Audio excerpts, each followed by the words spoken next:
É bastante notável pensar que dois dos maiores filósofos da história caminharam sobre a Terra ao mesmo tempo. Isso mesmo, Sêneca e Jesus nasceram no ano 4 a.C. Além disso, eles viveram vidas quase paralelas, apesar de separados pela região em que moravam, cultura e posição social. Fora isso, ambos foram escritos por Cornélio Tácito, e o irmão de Sêneca aparece brevemente na Bíblia. Isso é incrível, não é mesmo? No final das contas, Sêneca e Jesus Cristo encontraram fins muito semelhantes. Ambos foram mortos pelo longo alcance da tirania de um imperador. Ambos viveram muito além de suas mortes. A Bíblia nos afirma que Jesus ressuscitou dos mortos depois de 3 dias. Já Sêneca não teve o mesmo destino. No entanto, ambos, por meio de suas palavras, de seus ensinamentos e de seus escritos, parecem tão vivos para nós quanto pareceriam para as pessoas que viviam naquela época. O que é fascinante também é o quanto seus ensinamentos possuem muitas coisas em comum. Vamos explorar isso com mais detalhes durante o vídeo, mas vamos ver um pequeno exemplo. Sêneca disse: "Você olha para as espinhas dos outros quando você mesmo está coberto por uma massa de feridas." Já Jesus disse: "E por que reparas no cisco que está no olho do teu irmão, mas não reparas na trave que está no teu próprio olho?" É claro que, se pensarmos como os cristãos, nunca conseguiremos comparar Sêneca com Jesus Cristo, e não iremos fazer isso, até porque Sêneca era obviamente apenas um homem imperfeito e contraditório, enquanto Jesus, dependendo de sua crença, era tanto um homem quanto o Deus vivo vivendo na terra. Mas o que podemos dizer é que ambos viveram vidas magníficas, deixando muitos ensinamentos para seguirmos, considerarmos e questionarmos. Neste vídeo, vamos detalhar as semelhanças entre o estoicismo e o cristianismo.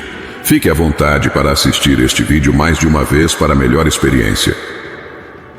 Estoicismo e a expansão do cristianismo. Podemos começar dizendo que a mensagem profética inicial de Jesus receberia ajuda do apóstolo Paulo e seus sucessores, que buscaram refinar os ensinamentos de Jesus para um público mais amplo.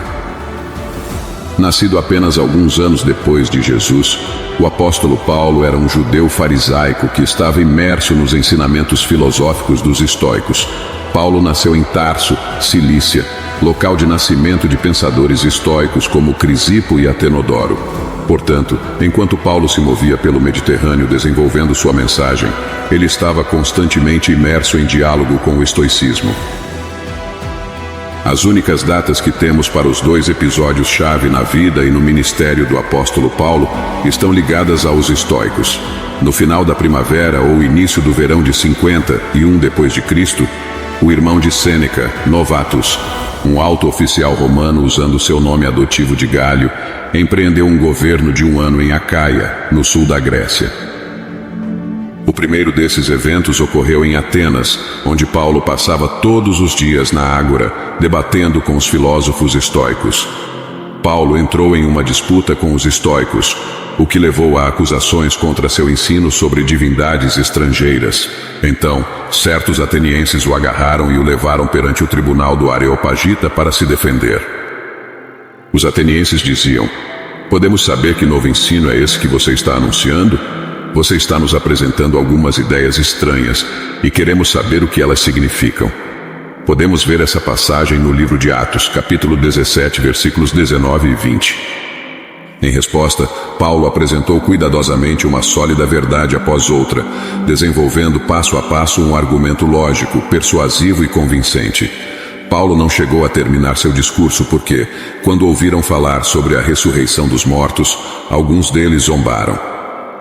Entretanto, até ocorrer esta interrupção, Paulo já havia conseguido dividir sua assistência em 3 maneiras de pensar, ao passo que alguns zombavam e outros diziam que o ouviriam ainda outra vez. Mas alguns homens juntaram-se a ele e creram. Entre eles estava Dionísio, membro e juiz do tribunal do Areópago, e também uma mulher chamada Dâmaris, e outros com eles. Neste famoso discurso, que se tornou conhecido por nós como o Discurso da Colina de Marte, Paulo elogia seu público por sua religiosidade, enquanto repreende sua devoção a deuses desconhecidos.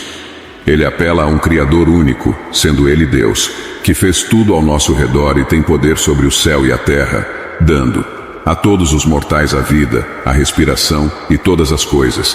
E acrescenta que esse Deus que buscamos não está longe de cada um de nós, pois nele vivemos, nos movemos e existimos, pois também somos sua descendência. Atualmente há uma placa de bronze na colina de Marte, comemorando este acontecimento, e contém esse discurso do apóstolo Paulo. Ao apresentar essas ideias de um Criador que tem poder sobre tudo e de quem nós mesmos descendemos e estamos intimamente ligados, Paulo está citando, em partes, as palavras do brilhante hino a Zeus do filósofo estoico Cleantes. A defesa de Paulo, apelando em parte para a teologia estoica, converteu um membro da corte, Dionísio, assim como muitos outros presentes.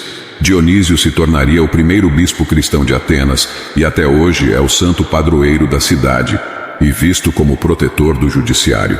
Em seguida, Paulo parte para Acaia, onde Gálio, irmão de Sêneca, era governador. Em 52 d.C., assim como Sêneca foi chamado de volta do exílio para servir como tutor de um jovem Nero, Paulo foi acusado e levado ao tribunal pelos judeus. Podemos ver este relato na Bíblia em Atos 18, versículos 12 e 13, onde os judeus diziam: "Este persuade os homens a servir a Deus contra a lei." Entretanto, Paulo foi levado antes que Gálio rejeitasse as suas acusações. E nos 7 anos seguintes, Paulo desenvolveu com sucesso suas igrejas em todo o império, enquanto Sêneca passou de tutor de Nero a braço direito em sua administração.